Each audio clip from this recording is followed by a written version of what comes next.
friends, welcome back to the channel Molecule Mentor.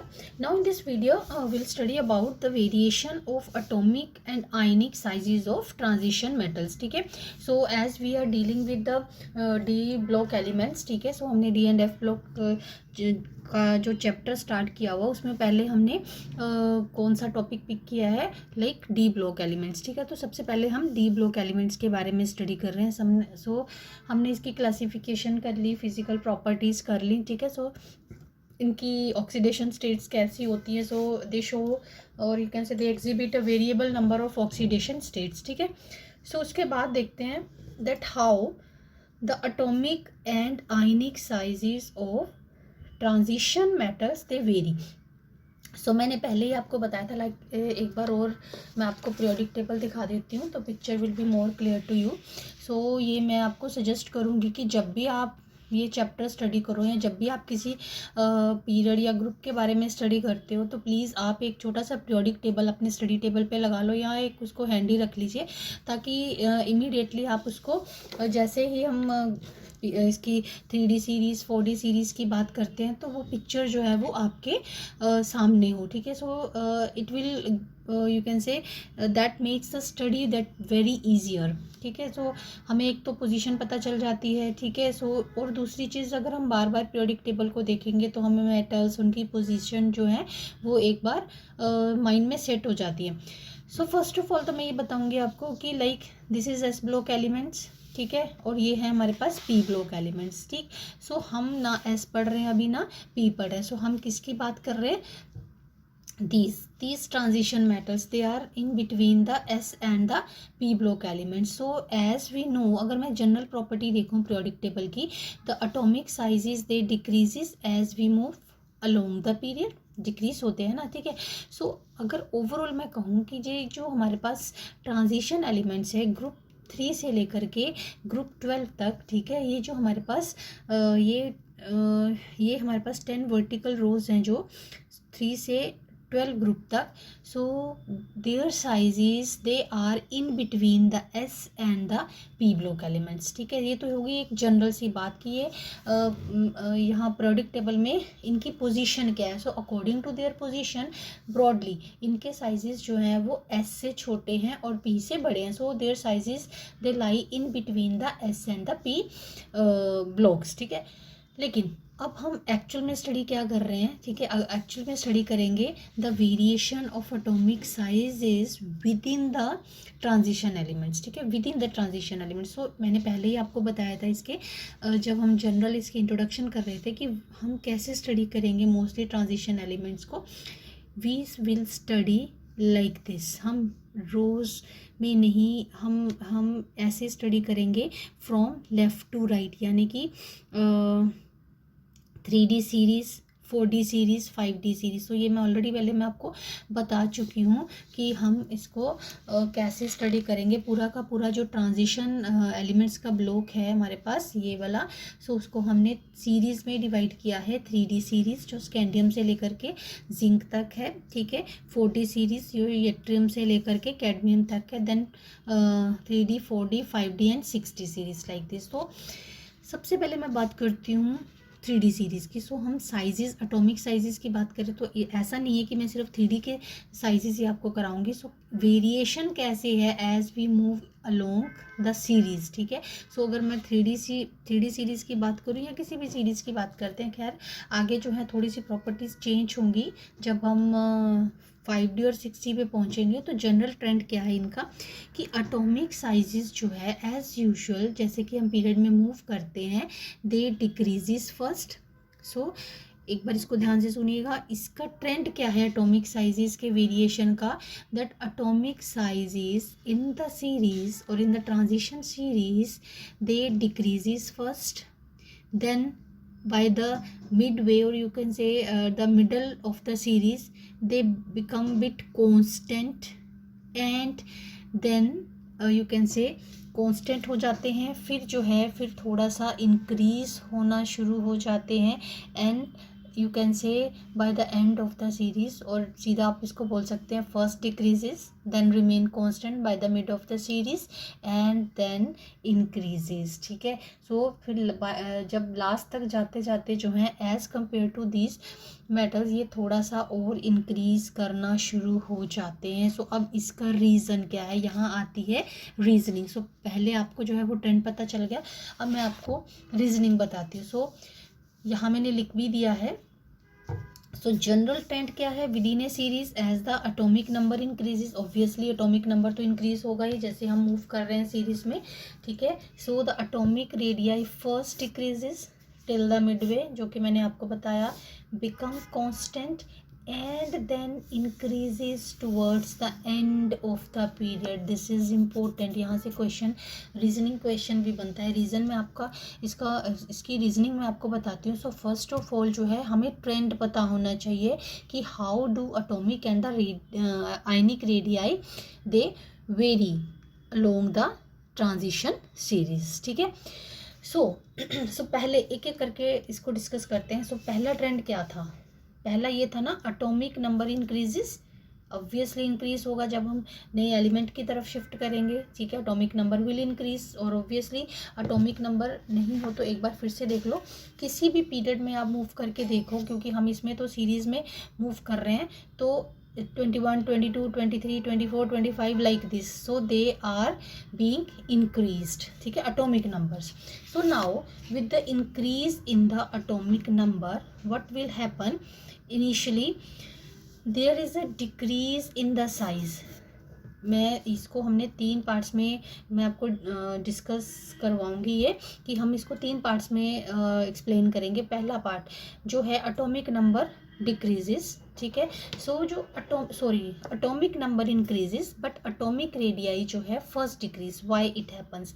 So initial decrease in the size, अब initial जो है वो decrease in the size क्यों हो रहा है, it is due to increase in the nuclear charge. So it is due to increase in the nuclear charge means that effective nuclear charge felt by the electron. So this is actually the effective nuclear charge, कि कितना जो है वो nuclear charge जो है वो feel कर रहे हैं इलेक्ट्रॉन्स, ठीक है। एक्चुअली जो है डी ऑर्बिटल्स का जो पुअर शील्डिंग इफेक्ट है, ठीक है। So due to the poor shielding effect, so shielding effect का सीरीज आई होप आपको याद होगा, लाइक सबसे ज़्यादा शील्डिंग, यहाँ पे दोबारा लिख रही हूँ, बहुत बेसिक सा कॉन्सेप्ट है। सो एस की सबसे ज़्यादा शील्डिंग होती है, ठीक है, then p, then d and then f, ठीक है। सो ऐसे जो है वो शील्डिंग इफेक्ट जो है वेरी करता है। तो सबसे पुअर शील्डिंग इफेक्ट जो होता है वो किसका होता है, एफ इलेक्ट्रॉन्स का, ठीक है। सो देन डी का, उससे, ठीक है, लेकिन और सबसे ज़्यादा किसका होता है, एस का। सो दे यू कैन से, अगर हम बात करें कि d orbitals, so electrons now they are being entered into the d orbitals. So because of the poor shielding effect, the effective nuclear charge felt by the electron that is more, ठीक है। So क्योंकि होता क्या है कि because as each electron that is being added into the d orbital, तो उसके साथ साथ जो है यूनिट यू कैन से न्यूक्लियर चार्ज जो है पर यूनिट जो है वो इंक्रीज होता रहता है, ठीक है।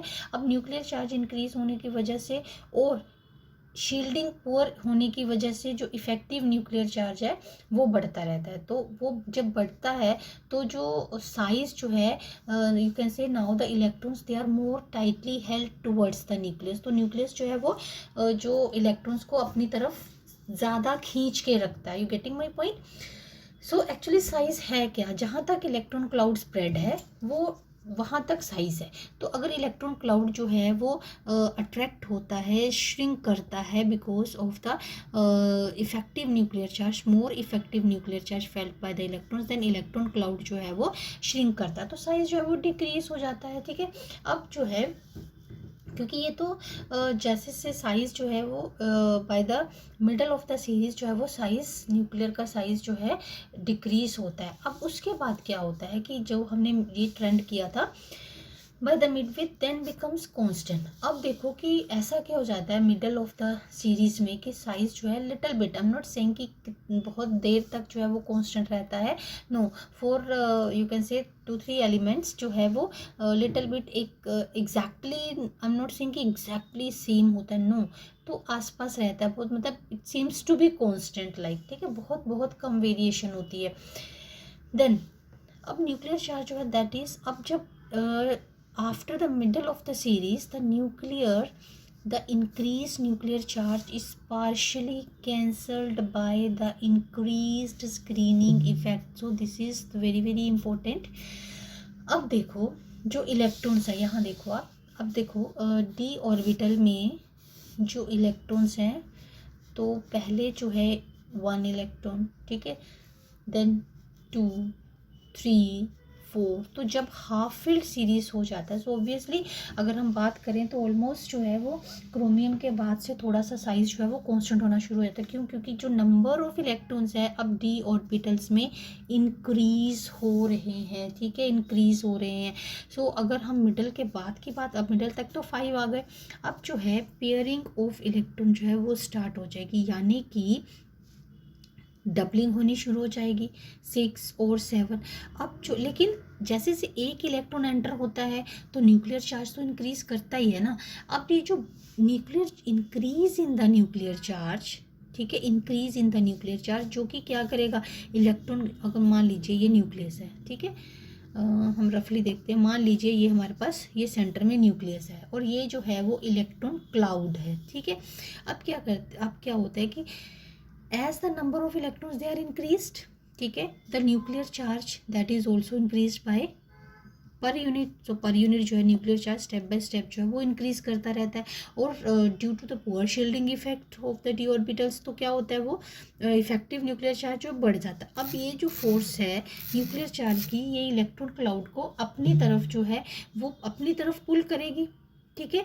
लेकिन अब क्या होता है, as the number of electrons they are increased in the d orbitals, number of electrons जो है वो इंक्रीज करते हैं, तो जो इनका स्क्रीनिंग इफेक्ट है, जो स्क्रीनिंग इफेक्ट है ना, अब इलेक्ट्रॉन्स जो हैं, अब डी इलेक्ट्रॉन्स का स्क्रीनिंग इफेक्ट भी आ जाता है कि यानी कि नंबर ऑफ इलेक्ट्रॉन्स बढ़ गए तो इलेक्ट्रॉन्स जो हैं वो स्क्रीन करेंगे, ठीक है। सो दैट्स वाई ये मैंने लिखा था, increase nuclear charge that is partially cancelled by the increased screening effect of electrons in the d orbital, ठीक है।